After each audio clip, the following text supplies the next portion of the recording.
प्रथम वर्ष विज्ञान के सभी विद्यार्थियों का उनकी केमिस्ट्री की थर्ड पेपर फिजिकल केमिस्ट्री की कक्षा में स्वागत है। आज हम गैसों के द्रवण के बारे में अध्ययन करेंगे। हम जानते हैं कि किसी भी द्रव को द्रवित करने के लिए पहले उसे क्रांतिक ताप तक ठंडा करना आवश्यक होता है। कुछ गैसें जैसे क्लोरीन है, कार्बन डाइऑक्साइड है, अमोनिया, कार्बन डाइऑक्साइड, इन सब का क्रांतिक ताप काफ़ी उच्च होते हैं। उनको पर्याप्त दाब लगाकर हम द्रवित कर सकते हैं, परंतु कुछ गैसें जैसे हाइड्रोजन, हीलियम, ऑक्सीजन, नाइट्रोजन, इनके क्रांतिक ताप काफ़ी कम होते हैं। अतः क्रांतिक ताप से ऊपर के ताप पर कोई भी गैस दाब बढ़ाने पर द्रवित नहीं हो सकती है। अतः इनको द्रवित करना संभव, सरलता से द्रवित करना संभव नहीं है। प्राचीन काल में इन गैसों को स्थायी गैसों का नाम दिया गया था, परंतु अब स्थायी गैसों को पहले क्रांतिक ताप से नीचे ठंडा करते हैं और फिर उस पर उच्च दाब लगा करके द्रवित किया जा सकता है। गैसों को उनके क्रांतिक ताप से नीचे ठंडा करने के लिए साधारणतः हम दो सिद्धांतों को काम में लेते हैं। एक है जूल थॉम्सन प्रभाव और दूसरा है व्युत्क्रमण ताप।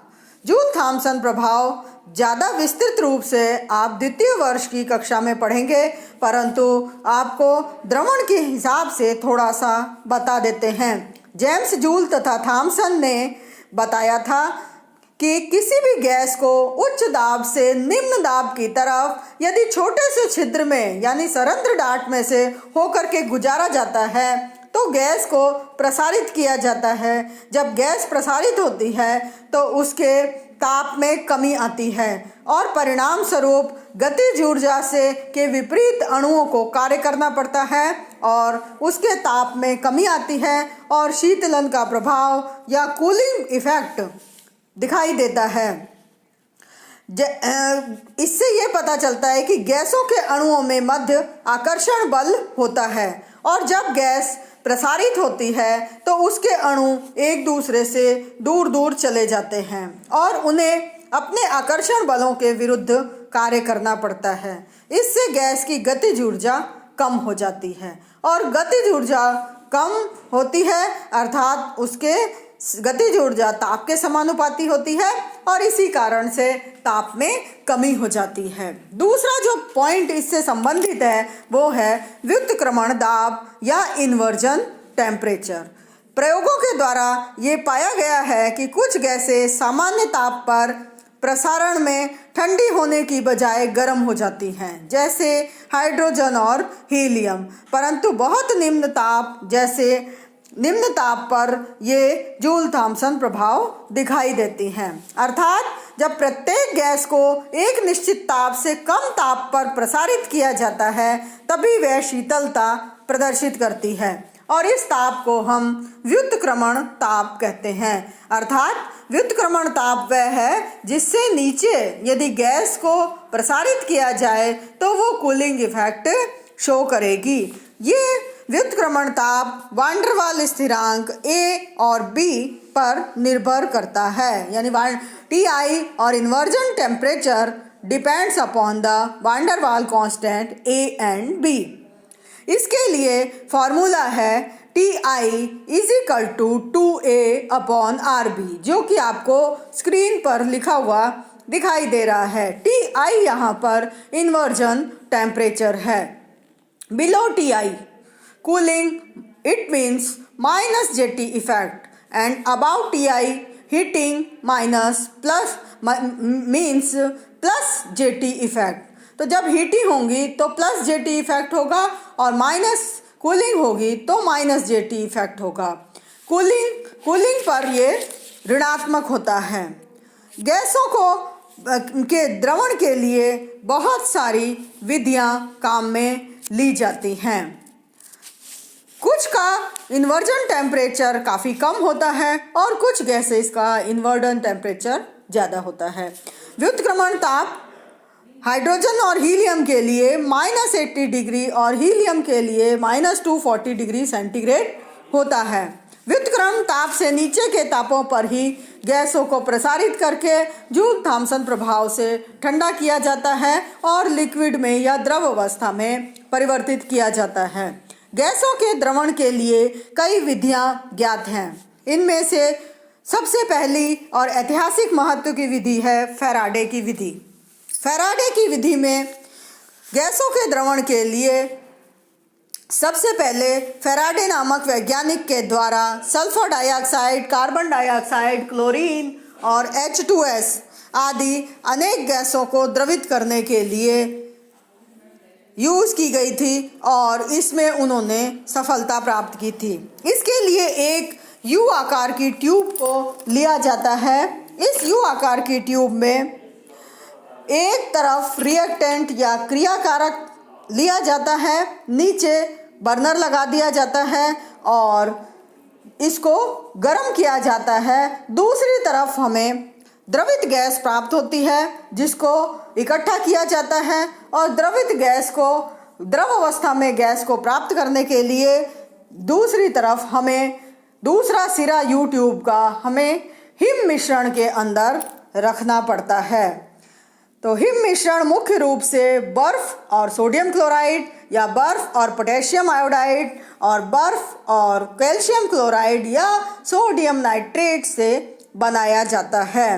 तो गैस रिएक्टेंट बर्नर के द्वारा जैसे ही गर्म किए जाते हैं गैस बनती है।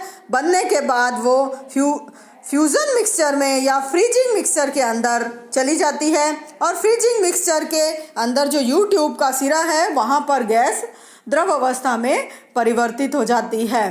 तो इस तरह से सल्फर डाइऑक्साइड को, क्लोरीन को, कार्बन डाइऑक्साइड को, H2S को उन्होंने प्राप्त किया।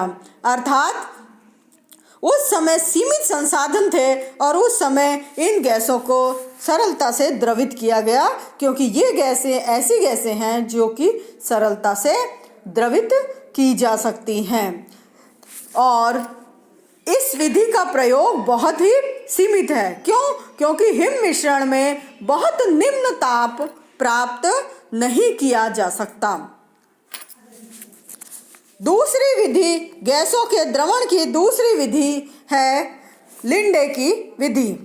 इस विधि को लिंडे नामक वैज्ञानिक ने दिया था। यह विधि जूल थॉम्सन प्रभाव पर आधारित है। आपको स्क्रीन पर लिंडे की विधि का उपकरण दिखाई दे रहा है। इसमें आप देखिए सबसे पहले इस रेखीय डायग्राम में हम क्या लेते हैं, गैस को हमें द्रवित करना है, परंतु हम जानते हैं कि जो शुद्ध वायु है उसके अंदर यदि कार्बन डाइऑक्साइड और नमी होगी तो वो पहले द्रवित हो जाएगी। इसलिए उससे बचने के लिए हम शुद्ध वायु, शुष्क वायु लेते हैं। शुद्ध एवं शुष्क वायु यानी उसके अंदर कार्बन डाइऑक्साइड व नमी उपस्थित नहीं होनी चाहिए, यानी हम कार्बन डाइऑक्साइड और नमी रहित वायु को लेते हैं। तो लेफ्ट हैंड साइड से स्क्रीन पर जो डायग्राम दिखाई दे रहा है उसके अंदर हम शुष्क कार्बन डाइऑक्साइड व नमी रहित वायु को भेजते हैं। इसको कंप्रेसर के अंदर भेजा जाता है। कंप्रेसर के अंदर, कंप्रेसर का मतलब है जहां पर उच्च दाब बनाया जाता है। तो कंप्रेसर के अंदर इस गैस को 200 वायुमंडलीय दाब या 200 एटमॉस्फेरिक प्रेशर तक इसको कंप्रेस किया जाता है। अब कंप्रेस होने के पश्चात इसको सकेंद्रिक पाइप में से गुजारा जाता है जो कि जिगजैग होती हैं, जो कि सर्पिलाकार है। ये जिगजैग मोशन वाली पाइप है और फिर इनको लगातार इसमें से प्रवाहित किया जाता है। प्रवाहित करने के बाद कंप्रेसर से जैसे ही इन छोटी ट्यूब्स में ये गैस जाती है उसका बाएं दाब के विरुद्ध प्रसार होता है और यहाँ पर इसके प्रसार होने के साथ इसके ताप में धीरे धीरे कमी आती जाती है। उसके बाद ये ए पर पहुँचती है। एक बड़ा सा आपका जैकेट बना हुआ है जिसका ताप ऑलरेडी कम होता है और उस जैकेट में वापस ट्यूब्स हैं जो जिगजैग बनी हुई होती हैं। और ये जिगजैग ट्यूब्स का मेन काम, जो कंडेंसर का काम है, वो कंडेंसर का मुख्य काम होता है कि उसका पाथ या उसका रास्ता ज़्यादा से ज़्यादा बड़ा करना, ताकि जो प्रक्रिया है उसको समय मिले और हीट एक्सचेंज सरलता से हो सके। तो इसके पश्चात नीचे एक नोज़ल है और उस नोज़ल से इसको खोला जाता है। तो यहाँ तक आते आते गैस लगभग द्रव अवस्था में परिवर्तित हो जाती है।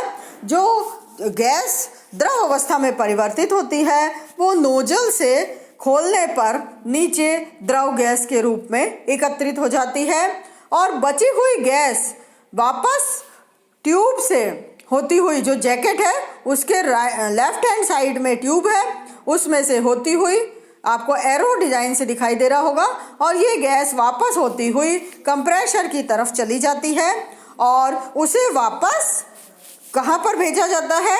उसे वापस कंप्रेसर में या संपीड़ित्र में भेजा जाता है।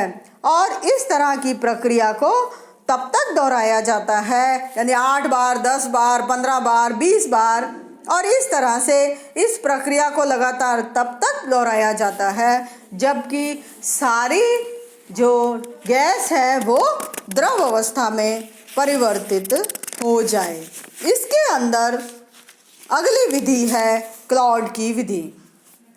क्लॉड नामक वैज्ञानिक ने यहाँ पर लिंडे की विधि में है केवल समतापी प्रसार किया, परंतु क्लॉड ने समतापी प्लस रुद्धोष्म प्रसार दोनों का सहारा लिया और इस कारण से लिंडे की तुलना में क्लॉड की विधि में एफिशिएंसी या उत्कृष्टता बढ़ जाती है। टाइम, जो शीतलन का टाइम है वो कम हो जाता है और ज़्यादा तीव्र गति से और ज़्यादा अच्छी मात्रा में गैस को द्रवित किया जा सकता है। तो जब किसी भी संपीड़ित गैस का रुद्धोष्म परिस्थितियों में परिरोधी दाब के विरुद्ध प्रसार किया जाता है तो उसे कुछ बाह्य कार्य करना पड़ता है।